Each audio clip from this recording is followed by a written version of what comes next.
Welcome to the Barbell and Beyond podcast, where we talk to athletes, experts, and coaches about all things related to training and competing in powerlifting.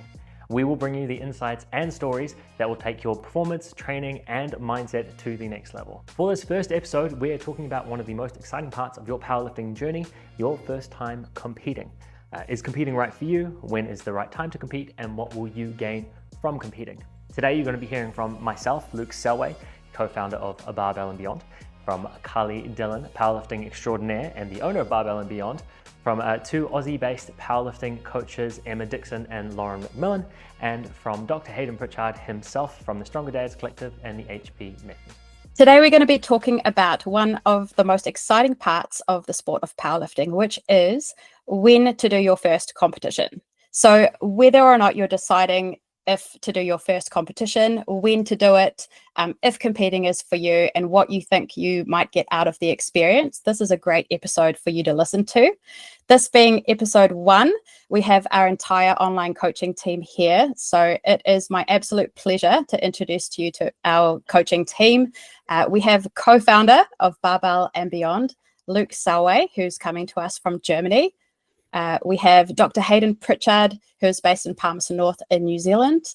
We have Emma Dixon, who is she's a Kiwi, but she's currently in Australia. And we have Lauren MacMillan, who is in New Zealand, but is about to leave us for Australia.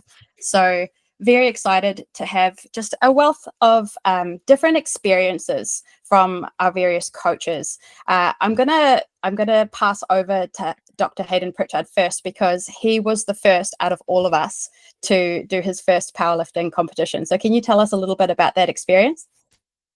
Yeah, so I started powerlifting, 15 years ago now this year. So that sounds like a very long time ago. So way back in 2010. And for me, really, powerlifting, the idea of competing in powerlifting was about finding something else I could compete in, because I had been involved in athletics and rugby and a bunch of other things. But as you get, a little bit older in New Zealand, the athletics scene kind of dies off, and there's not that many people after the secondary school times. And so when I was at university, I had a lecturer, Dr. Matthew Barnes. He might not have even had his PhD at that time, actually. I think he was the lab manager at that stage.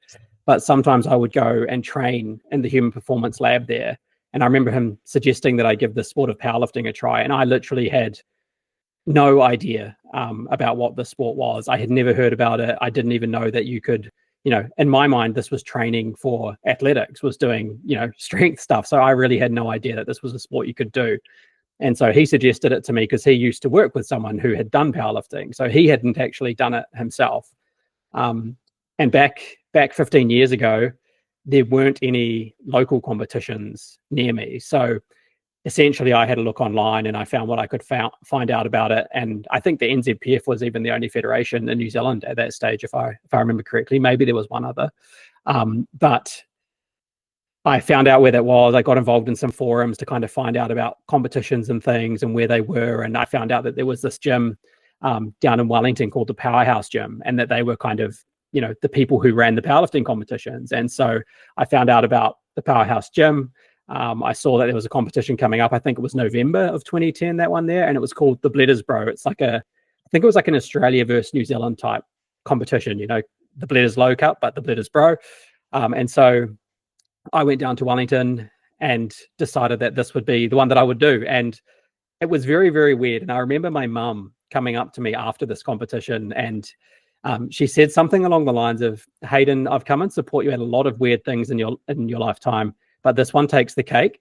And it was because, the Powerhouse Gym was like your classic old school garage gym, like it was like a dungeon gym. It was concrete. It was like they had made the racks and things themselves. So that was Warren Trent who ran that. And it was like such a classic old school strength gym. There were no fancy things. It was, all rugged. And that's what I loved about it. It was so raw. And that's why Mum saw that. And she was like, "What is this?" She just had no idea, because she had never comprehended anything like that. Was everyone competing equipped at that time?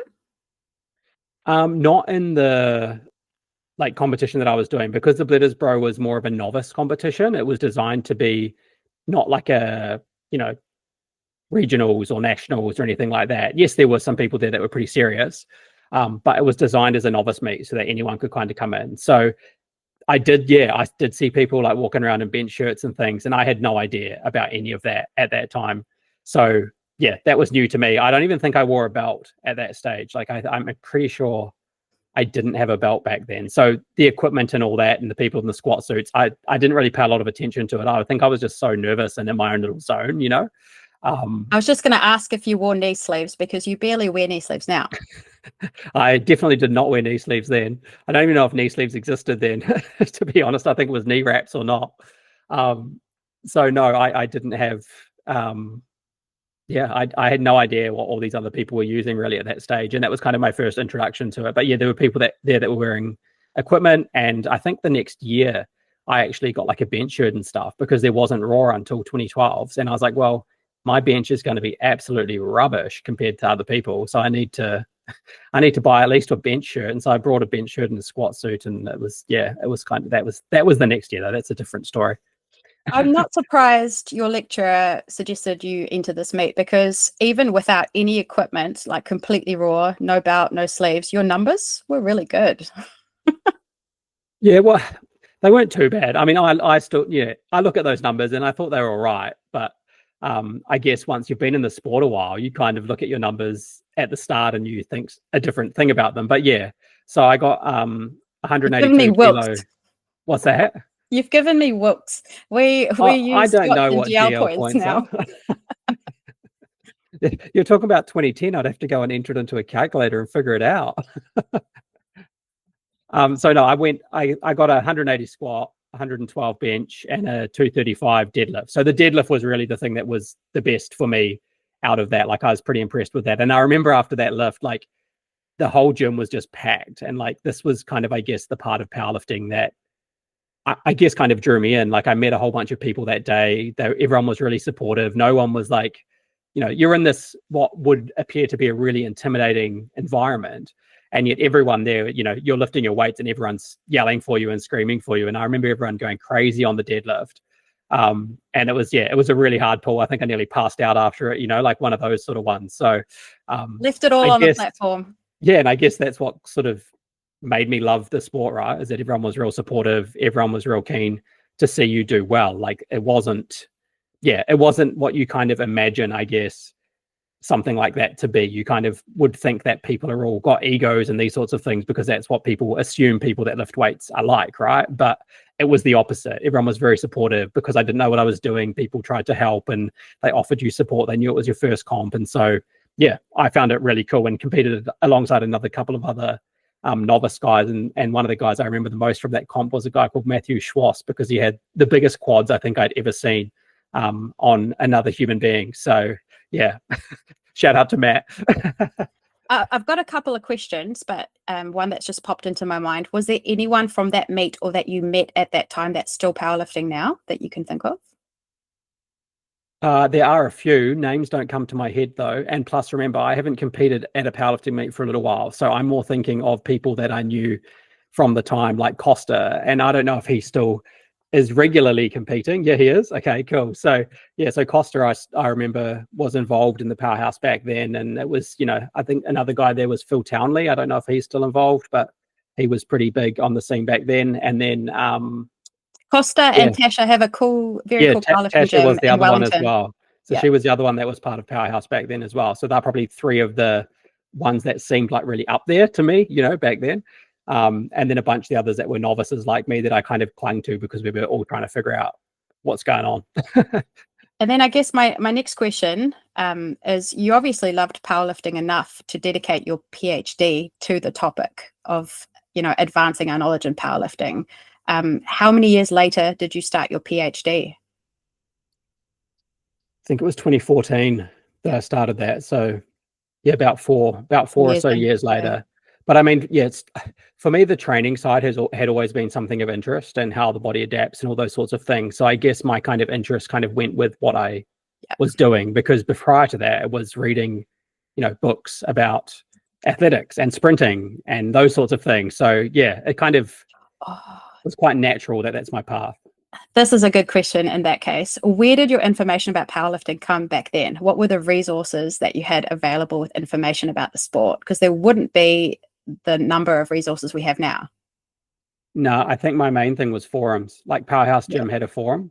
Bodybuilding.com had a forum. There was another one. What was it called? Something big, I think it was. I can't remember what it was, but that was another one. And I was on that for ages. And it was quite funny. I did a comp in Sydney a few years after. And one of the guys that was on the forums came and watched me compete. Like, because we had both, been following each other's training logs for a while. And lifting large, that was the other forum.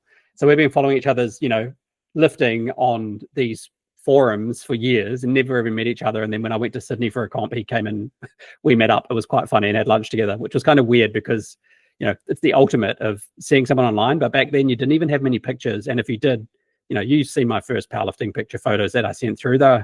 It's like off a potato camera. So that's kind of the quality of what we saw. So you don't really know what they look like. We will post links to said photo if anyone wants to have a look and see what Hayden's haircut was at the time.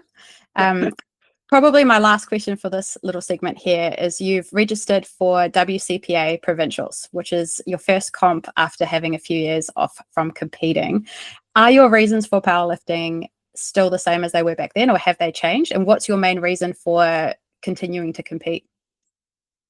I think like at the heart of it, it's still the same. Like I like to compete and I like to test myself. However, I would probably say back then I was more worried about the competition against others.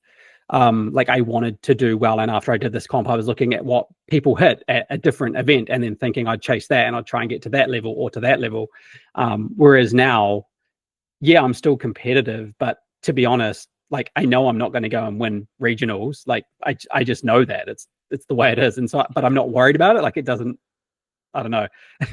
It doesn't concern me. I'm more kind of like looking to see, can I build back and can I get stronger and how strong can I get again and give that a good go. So it still comes back to competition, but it's competition against me. And then the other part of that as well is it gives my training some direction. Like it gives me something that I can actually be aiming for. And when I have something like that, like, now that I've got a competition coming up, it seems like things are starting to come together better than they were before. Like my bench is starting to go really well. My deadlift is starting to come back up. Like squat is slowly building, but the lifts are moving better because I have a bit of direction and I have something that I'm targeting and aiming for. Yeah. And like, I don't know, I would say that I was still focused last year as well, but actually it seems now that I've got a competition lined up that I'm doing better in training. And maybe that's just, that subconscious part of my mind that keeps me a bit more focused. But yeah, my reasons are the same, but they're different. And probably I would say there's a whole lot less,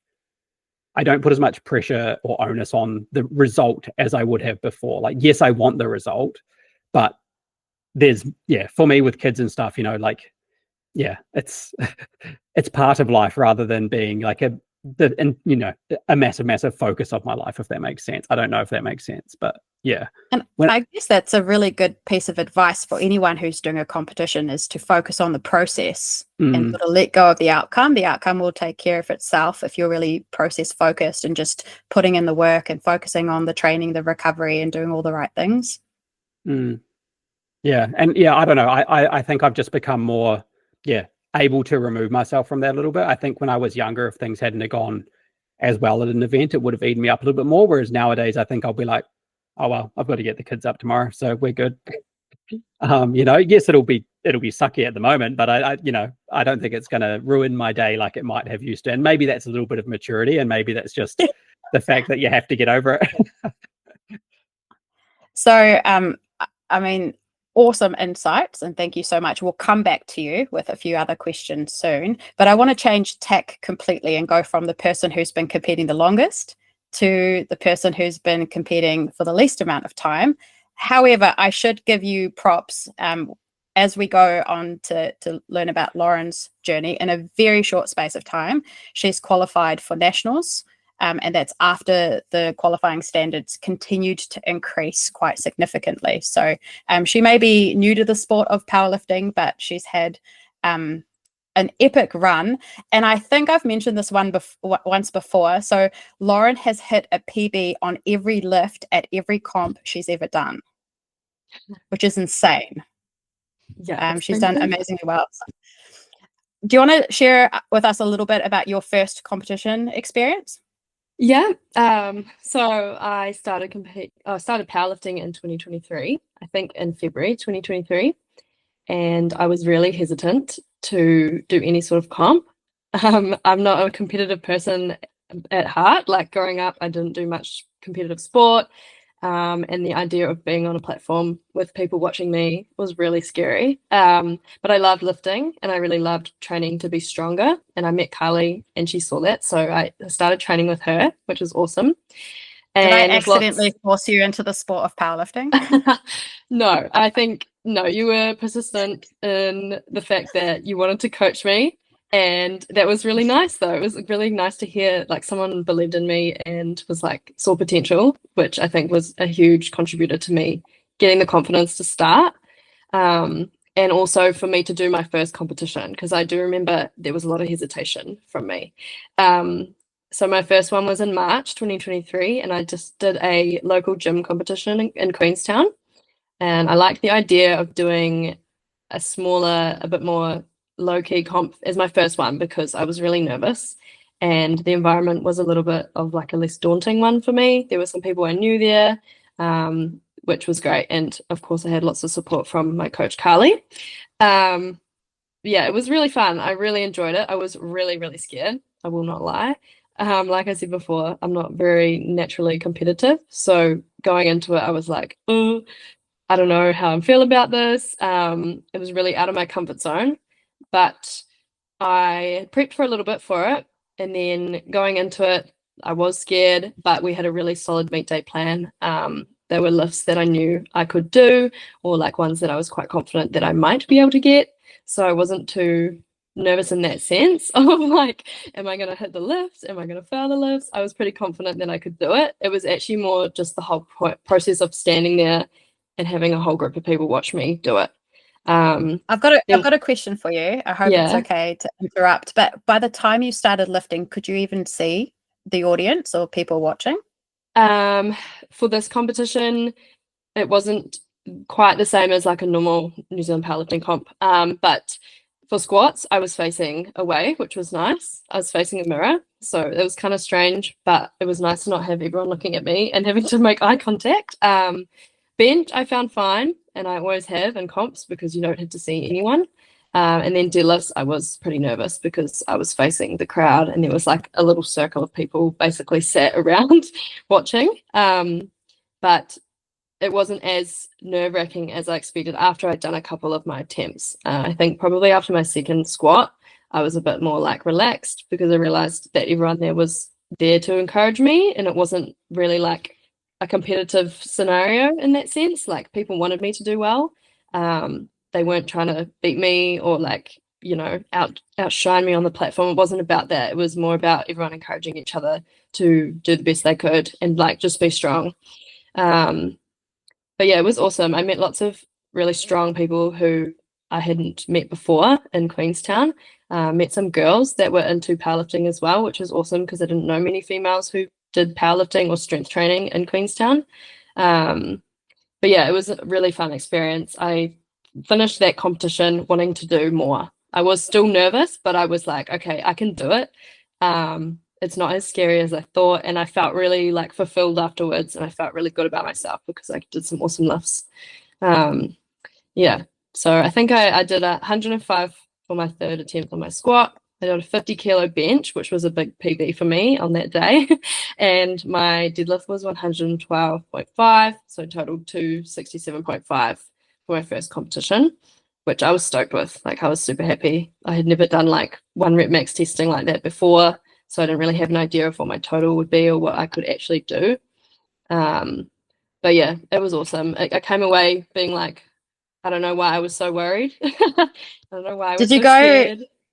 Did you go 9 for 9 at that comp? I think you have a history of going 9 for 9 as well. I did. Very rarely miss an attempt. Now, yes, you did something that Hayden spoke about super well. So after this competition, you really focused on the process. We really didn't think about the outcome at all for the next couple of months, and then I think we just both realized one day we were like, holy shit, you're getting so strong. you could qualify for nationals at the next competition. Like, it wasn't really on our radar, and all of a sudden your strength just went, just through the roof. Yeah, it was great. I think I just sorry, you go.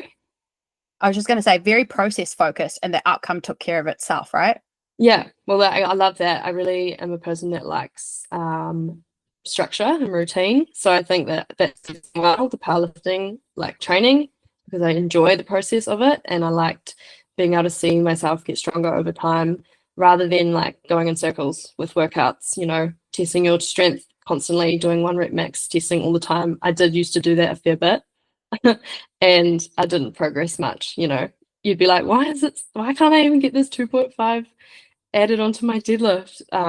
Because I was not training right. But no, it was awesome. I think I did 2 competitions after that, and then my second or third one was when I qualified for nationals in 2024. So yeah, it was an insane experience. I never thought I would compete in a national comp in anything, to be honest, any sport. And I feel like I actually found a sport that I'm good at and a sport that I'm passionate about, which is amazing. And you just continue to get stronger and stronger. But I'm going to change and put you in a different hat for a second, which is, over the last year, you've coached your own athletes to their first competitions. Do you have any highlights from those experiences to share?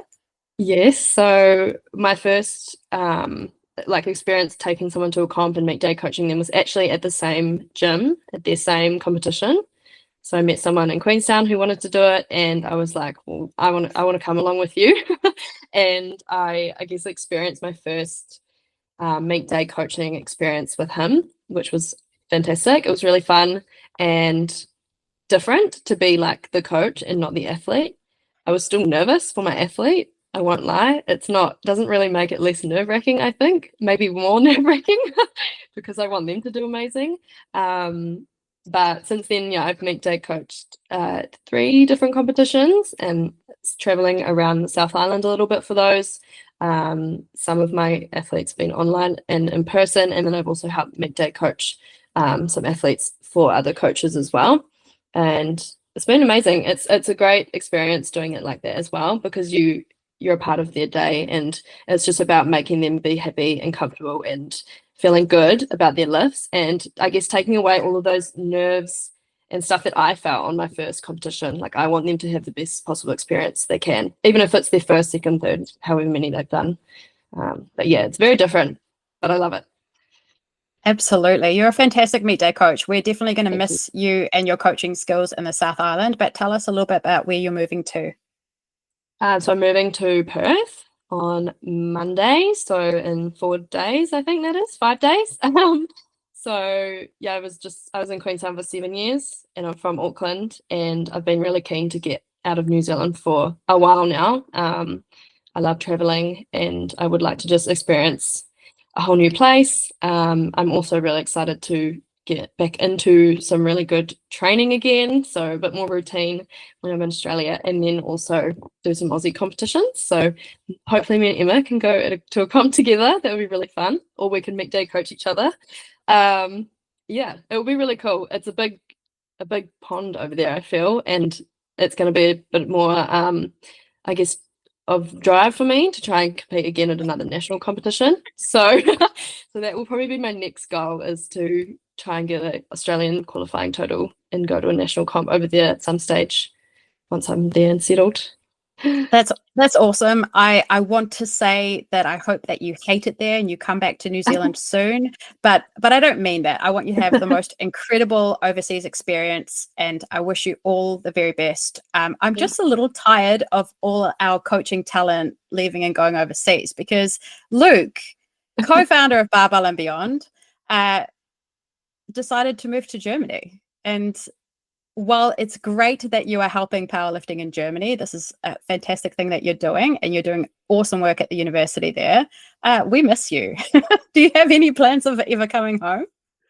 It's a $1 million question. I'm sure my in-laws and parents would love to know that. They'll be tuning into this episode. Yeah, we'll see. Yeah, I mean, I definitely miss New Zealand at time.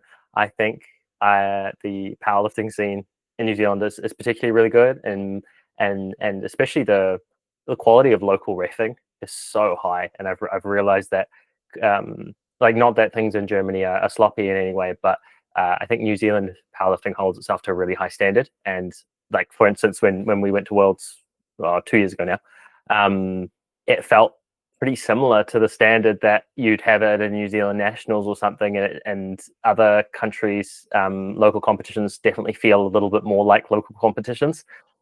So no, definitely missing the New Zealand powerlifting scene. Come compete at NZPF. We make your first novice meet feel like a world championships. Well, maybe not the novice meets, but like as soon as it's nationals or regionals or something, like Yeah. I think New Zealand has a really high standard of hosting competitions. Yeah. I would agree. It's a real credit to everyone who's involved in running the competitions, all the officials, the hosts, everyone who puts in so much hard work. And it's all voluntary, right? It's all volunteers that run our competitions. And so the hard work that everyone puts in is just amazing. Luke, when was your first powerlifting competition? And how long had you been lifting before you did your first powerlifting competition? So my first powerlifting competition was either November or December 2018, and maybe you remember because it was a novice comp at the East Auckland Strength. It was at Ellerslie. our gym in Ellerslie. Yes. Yeah. So I think you also bullied me into the sport of powerlifting.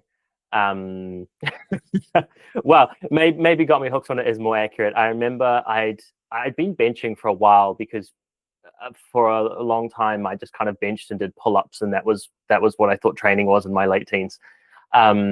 And then I had a coach session with you and my sister at the same time, and you taught me how to bench. Can I tell properly. everyone how I met you? How I met Yes, you? sure.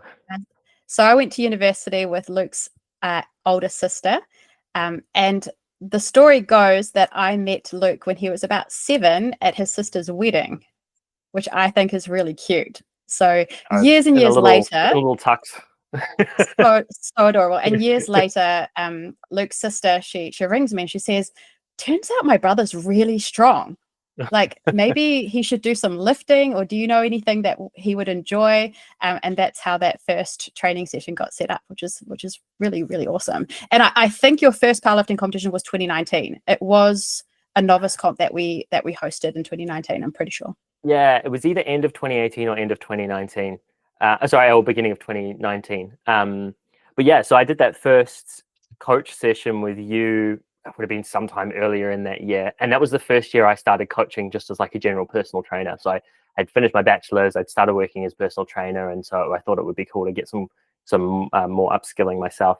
And I remember after that session where you kind of taught me how to arch and taught me how to brace shoulders and all that jazz, that my bench went up like 5 kilos within the next week or so, and I was like, oh, okay, cool, this stuff is cool, this stuff works. Yeah, and then from there, as soon as the opportunity came around at the end of the year or beginning of the following year to do the novice competition, that was my first comp. Wow, that's awesome. Look, I have been wondering about this. If Hayden taught me how to squat, low bar back squat, and I taught you, does that make him your powerlifting grandfather? Yes, powerlifting granddaddy, I believe is the it's the official term. So from there, you went on to compete at New Zealand Nationals. Do you want to tell us a little bit about that experience?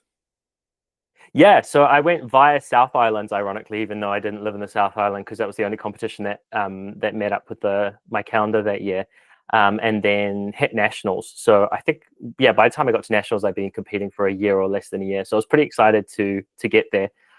It was really cool to be competing in something again. Prior to that, I'd done sports throughout high school, and so it was cool to be on some sort of competitive stage again. I was pretty happy with how the Nationals went overall.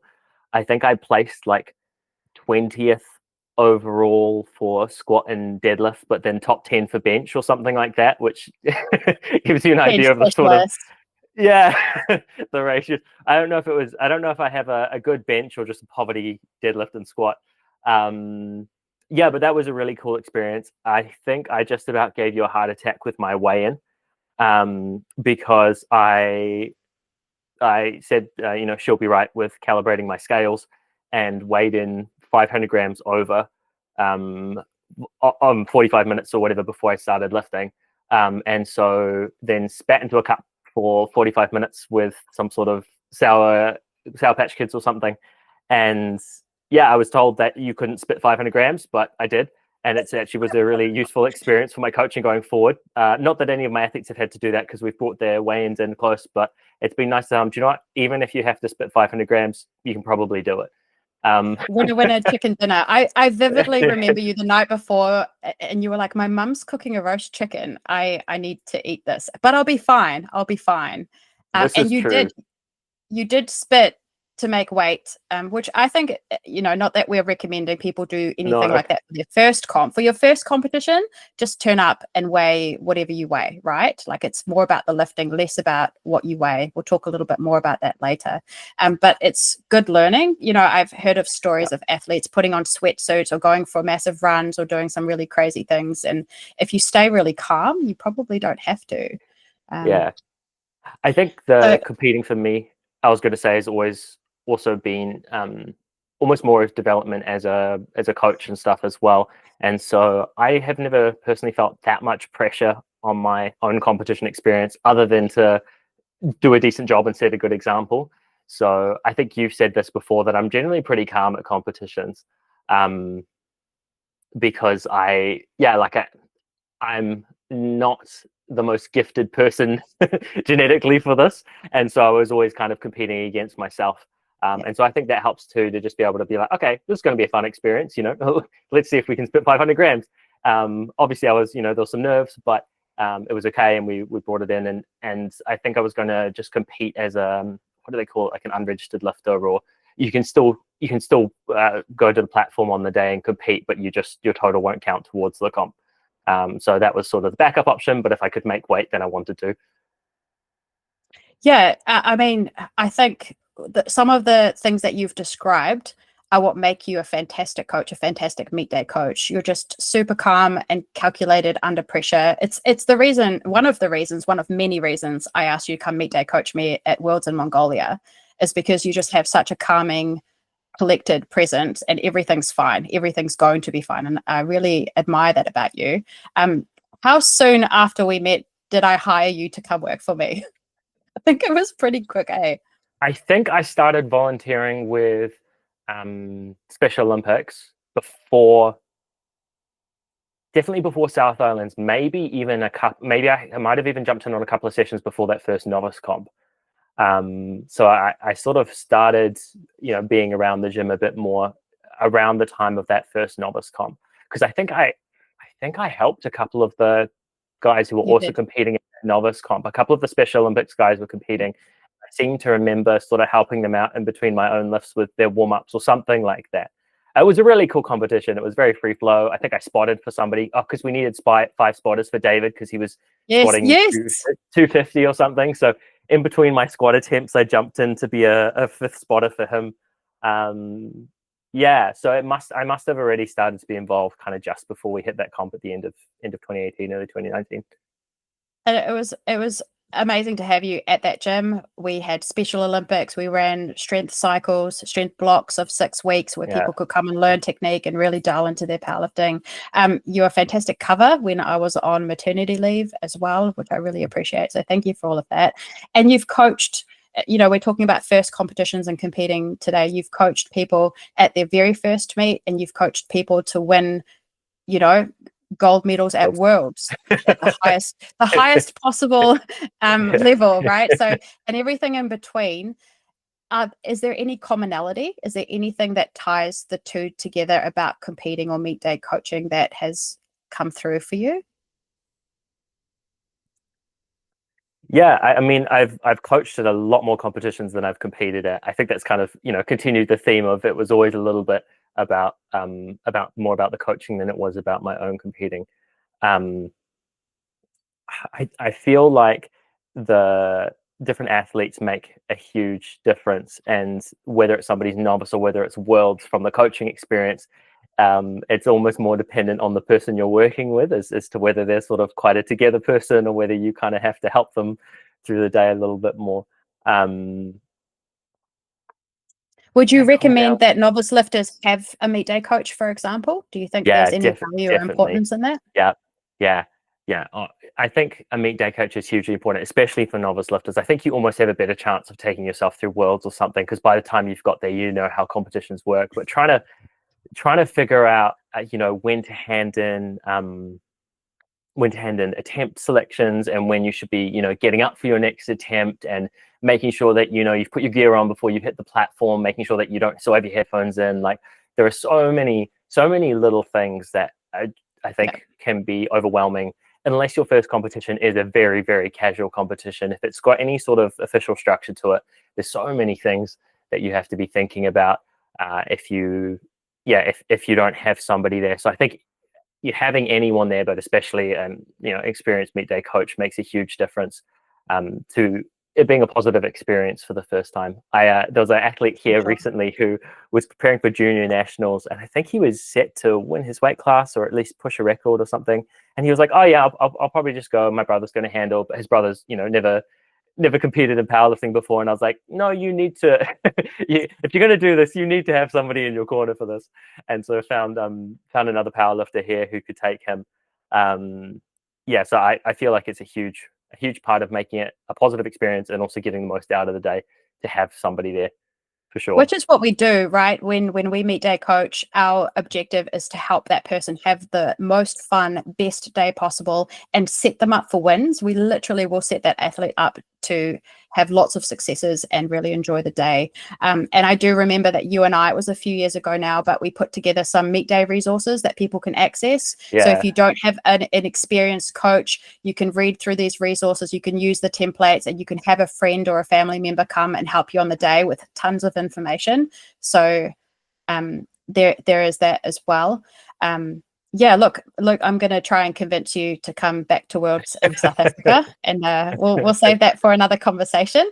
Thank you so much for sharing your experience and for all the help that you've given over the years. Appreciate you so much.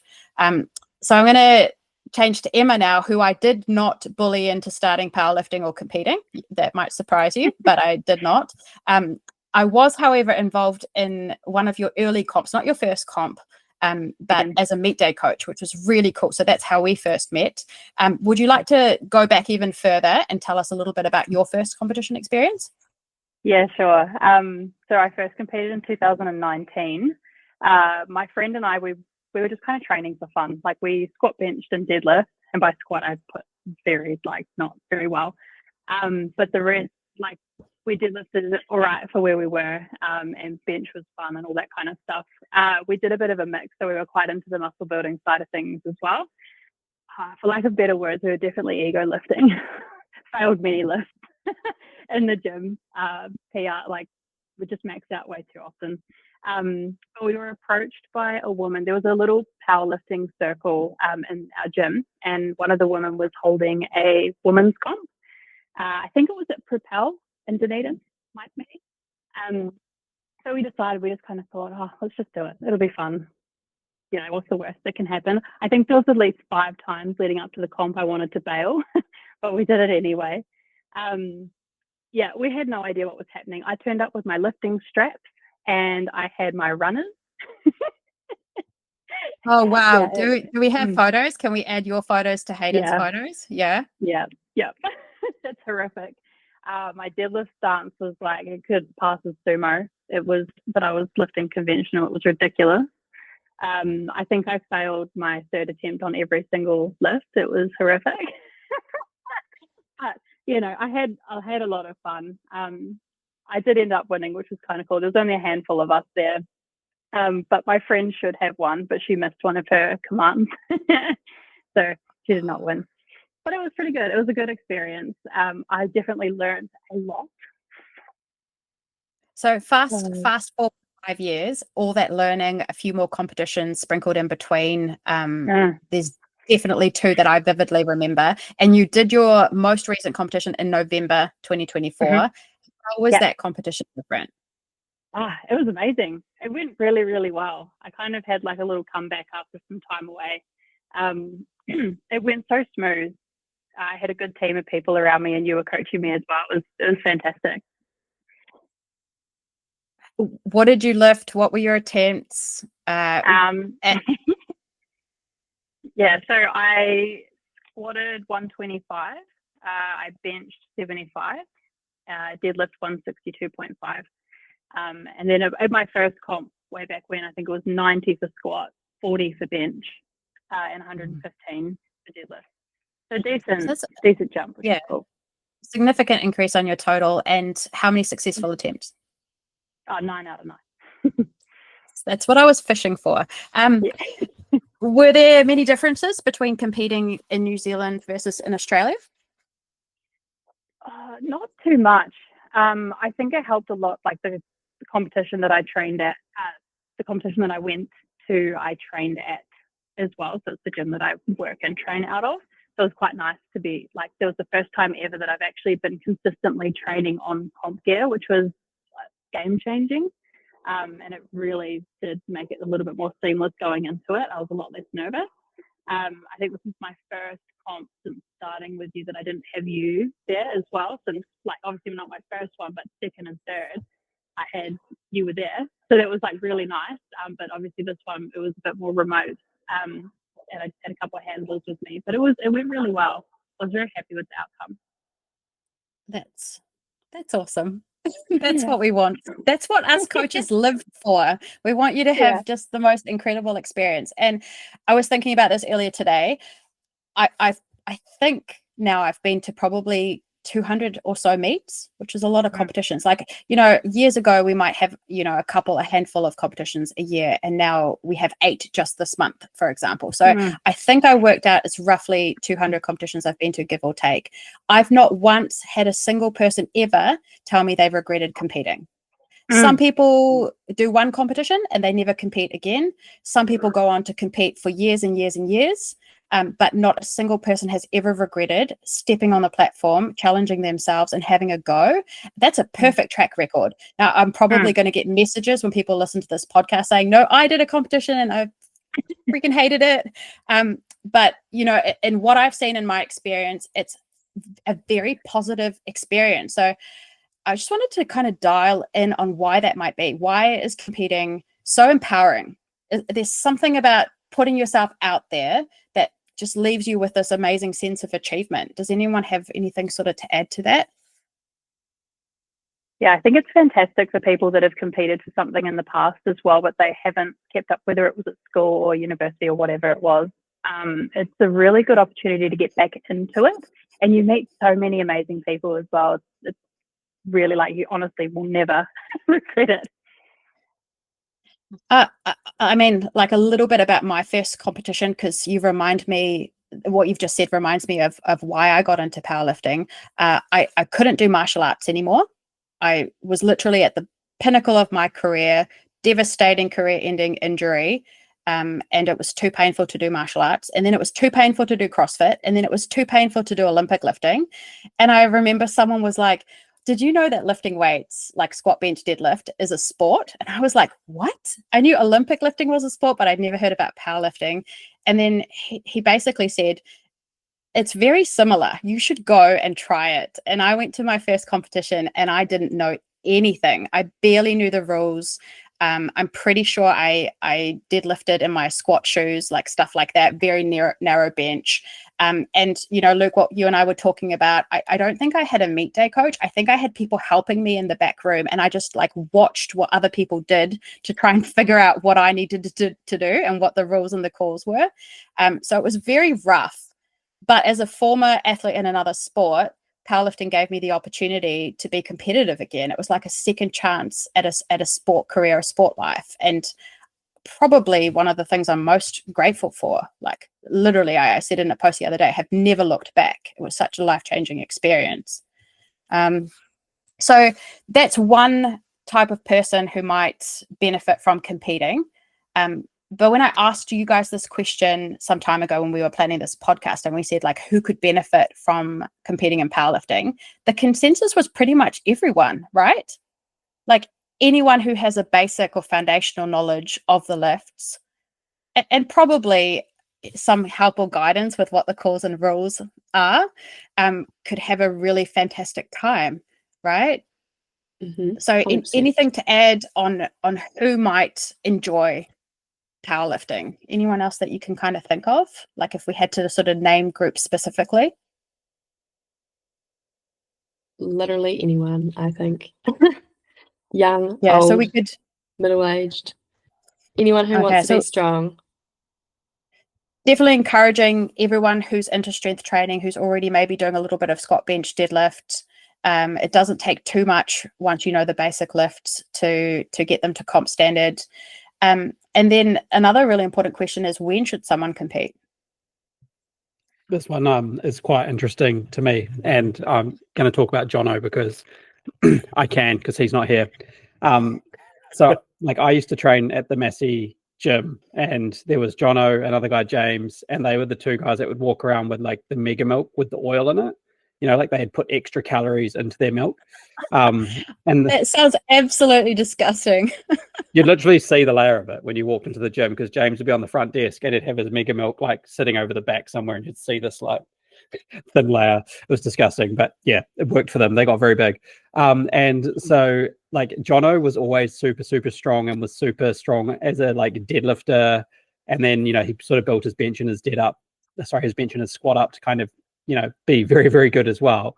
But I always remember like he always wanted to be hitting, I think it was like he had to be hitting 300 kilo deadlift before he would compete.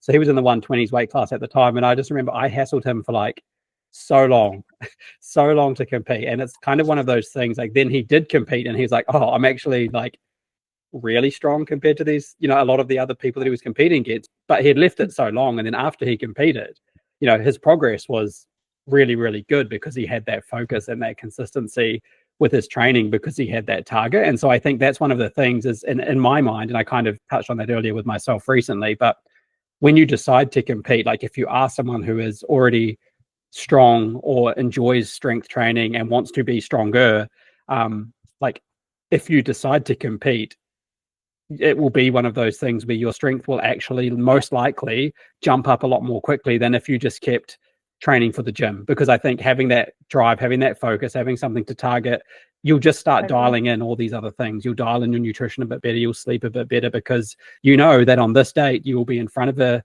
judge and they will be telling you a white or a red flag, you know. So I think for me, that's my message to people, is if you're holding off until you're strong enough, there's no such thing. Like there isn't strong enough to compete, there isn't weak enough to compete. Like compete, see where you are, and then that gives you a chance to build and be more motivated for your training than you probably thought that you could be.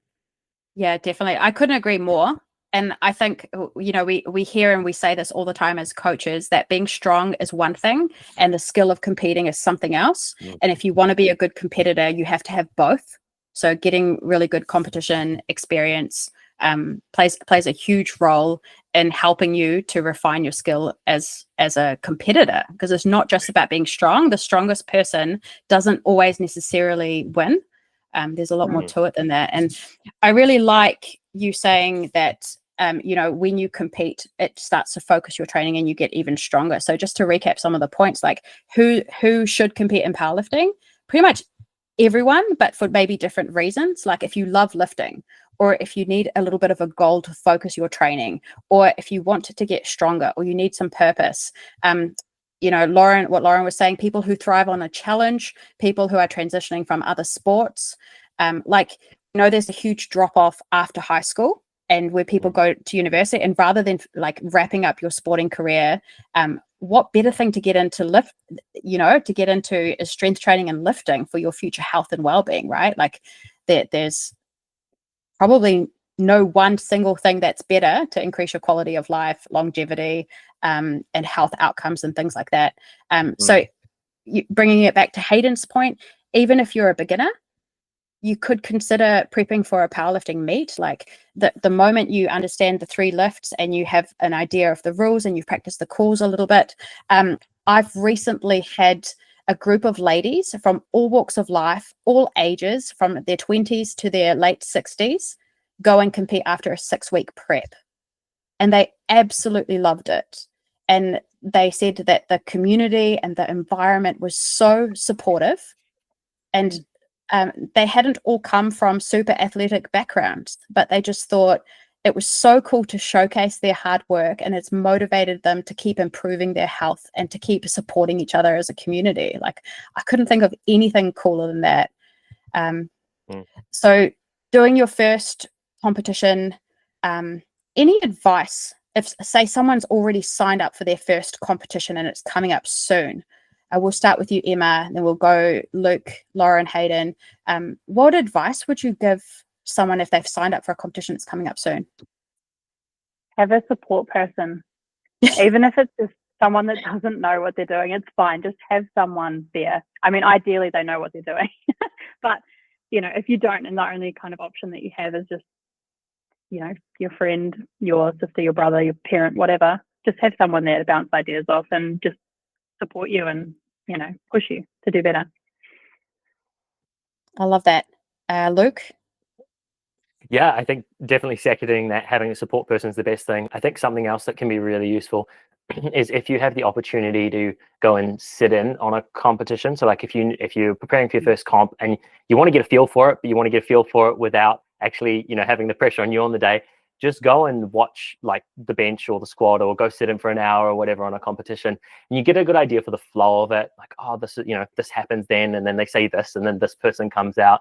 And so I think if you have the opportunity to just go attend one, then that's also a really good thing, just so that you can get comfortable with the environment.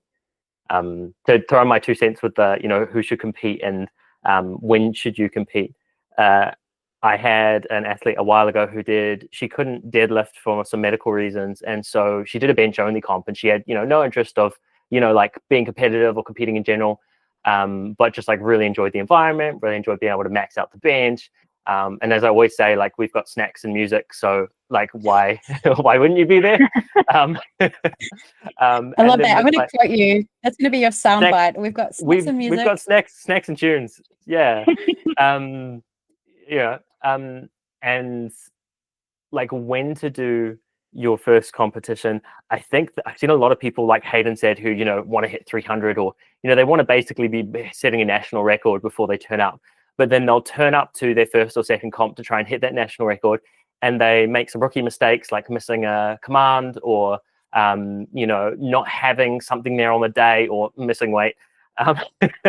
And those things could have been, they could have ironed out those things and be more comfortable with the competition if they'd done a few when they were getting stronger, rather than waiting until they're strong, because they're sort of like expert athletes but amateur competitors at that point. And so I think allowing yourself, like Carli said, to gain the competition experience a long time, the side that you're actually getting stronger, means that you're ready for both by the time you get there. Yeah. Yeah, I think that makes a lot of sense. Thank you so much. Lauren? I would say, so kind of going on off from what Luke said just then about missing a call or something like that, maybe look into the rules of a competition. I would say that that's quite important, because it's not the best feeling on your first comp if you get red lights. So, you know, if you do have a general understanding of what the rules are, especially the calls, and then the most basic and practicing the calls, like you have 100%. to tune your ear. It's 100%. harder on the day to listen to the judges, isn't it? Yeah, definitely. Especially if you're a bit nervous. Yeah, you know, Yeah. you might forget, things leave your brain. So having a little bit of practice, and, you know, even if you just go on like YouTube and look it up, like, what are the calls, and watch someone doing it with the calls, it will help set you up so that you succeed rather than get red lights.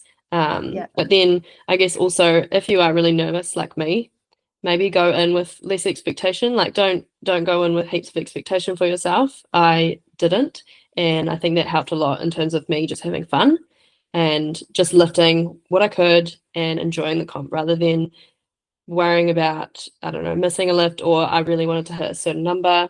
For me, it was more about just doing it and accomplishing it. So go in and have fun, I would say. Yeah, aim to listen to the calls, aim to make all your attempts.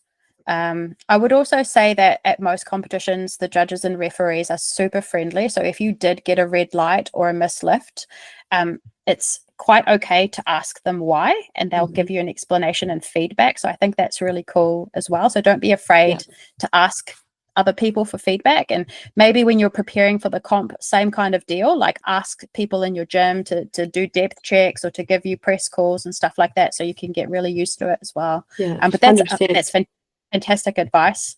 Hayden, anything to add? Lauren kind of stole my one there. I was going to say, make sure you've read the rule book.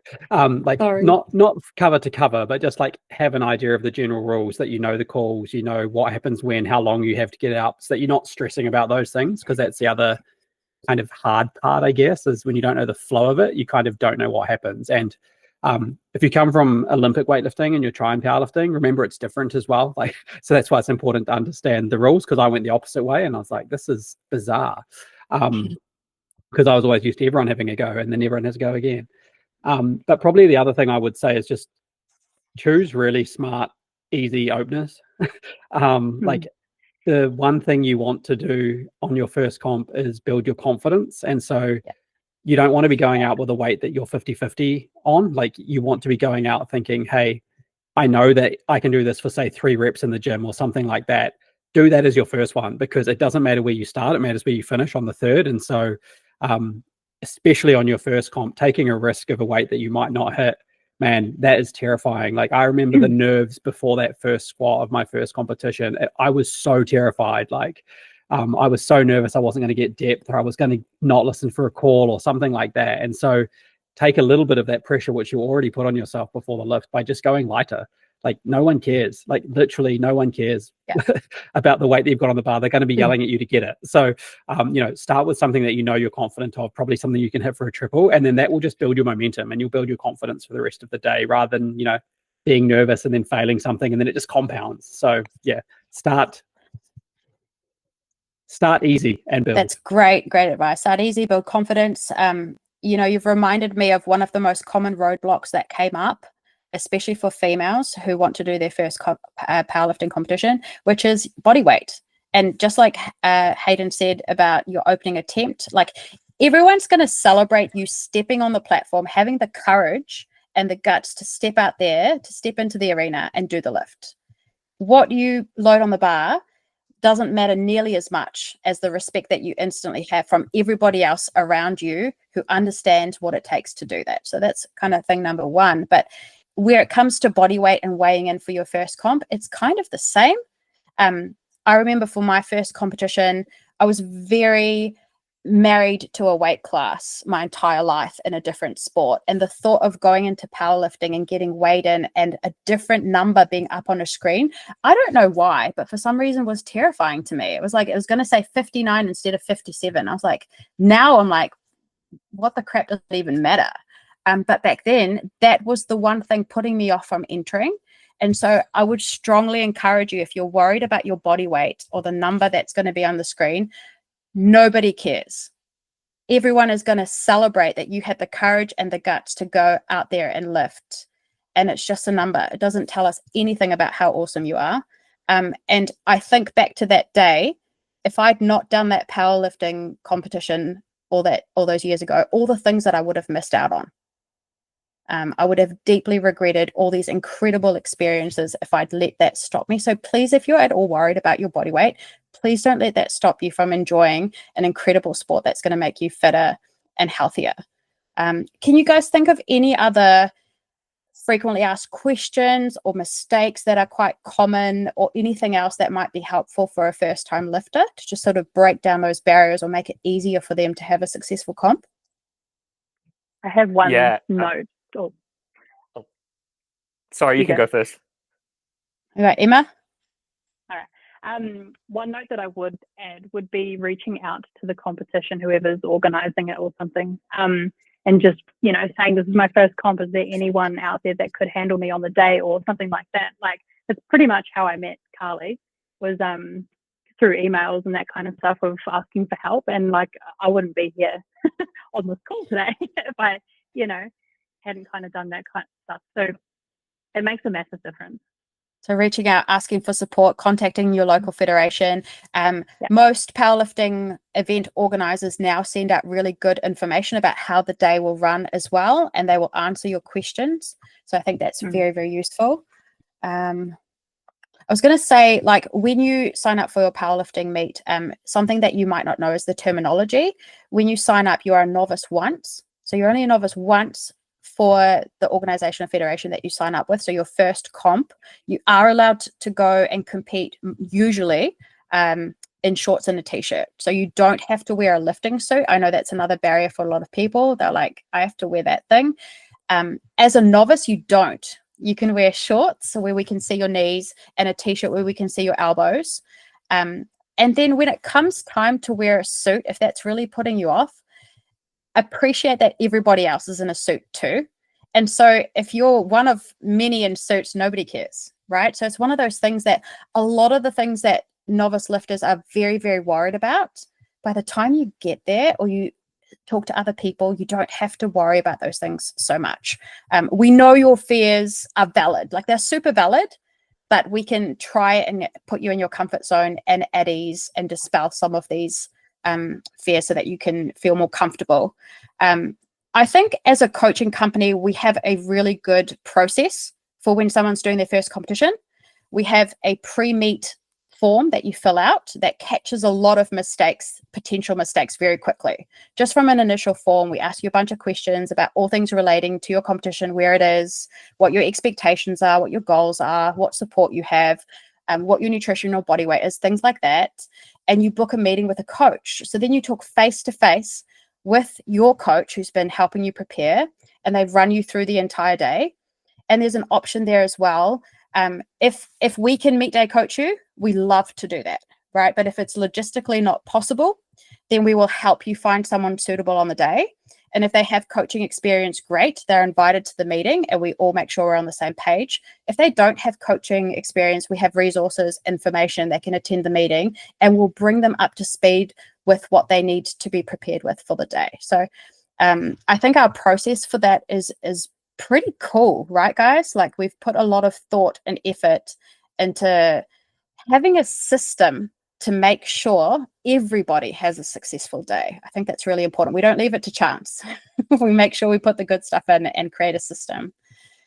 I think we're near the end of this podcast. Can I add one thing? Oh, yes, please. Yep, absolutely. I was going to ask for final remarks because this fit into like your final comments. Final remark. Yep, to wrap up the podcast. Yep. For me, like my one thing that I would kind of say to myself if I was going back and looking at that first comp, like as a 10-year, 15, what if 10, 15, let's go higher, Hayden. At 15 years later would be like, don't worry about the numbers that you lift, because I think that's the biggest thing that kind of makes you have a bad day, is when you come in with an expectation of what you're going to hit. And thankfully my meet went really well and I was really happy with how I went on the day, but that's not always how meets go. But if you can kind of remove that initial expectation piece and come in just like taking what's there on the day, it's a new experience. So, it might go really, really well because you thrive in that competition environment, but it might be really different for you and a bit intimidating and scary. So like the more you can remove the expectation of I have to hit A, B, and C as my thirds, like come in, remove a bit of expectation, have blue sky goals, and be willing to go with the flow, because, it's about getting the experience under your belt at your first comp. It's not about anything else. It's about coming in, experiencing it, notching it up, and then, as Luke said, learning how to compete. So yeah, that would be my advice, is remove your expectations and really have fun and enjoy the day and learn. Yeah, I couldn't agree more. Anyone else have anything to add to that? Yeah, so I guess following on from what you were saying about how Barbell Beyond and stuff have a really good process for helping you get ready to compete.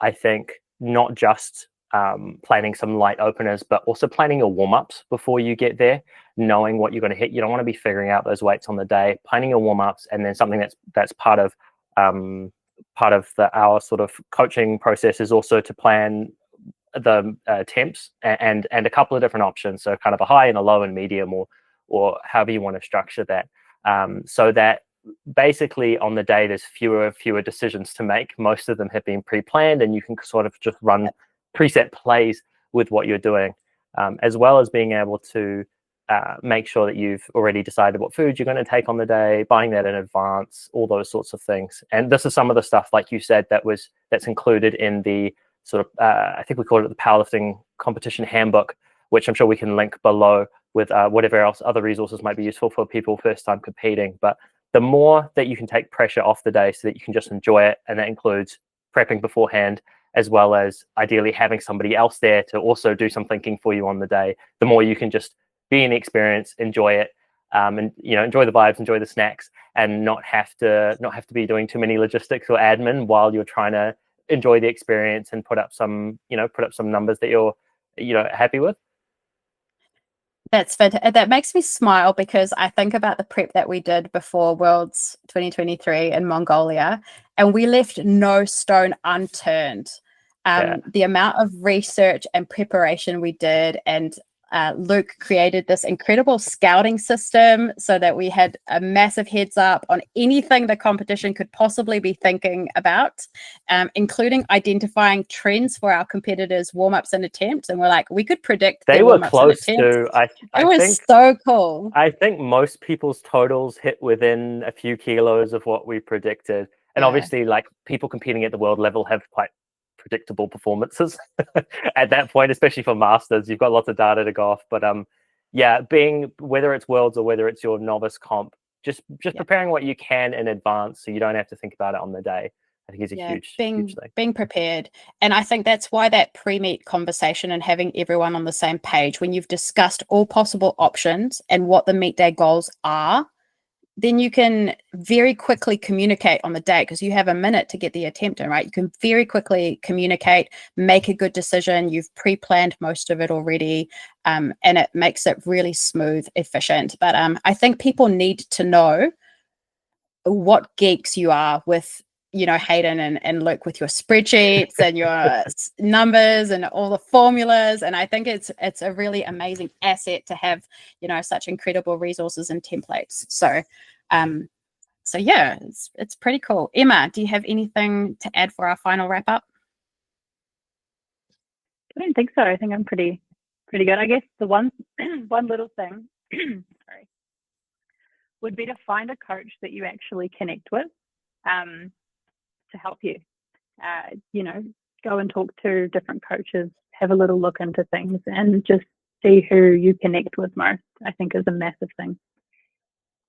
Yep. In terms of personality, values, knowledge, experience, all of those things, it can make a huge difference. Hey, that's a great point.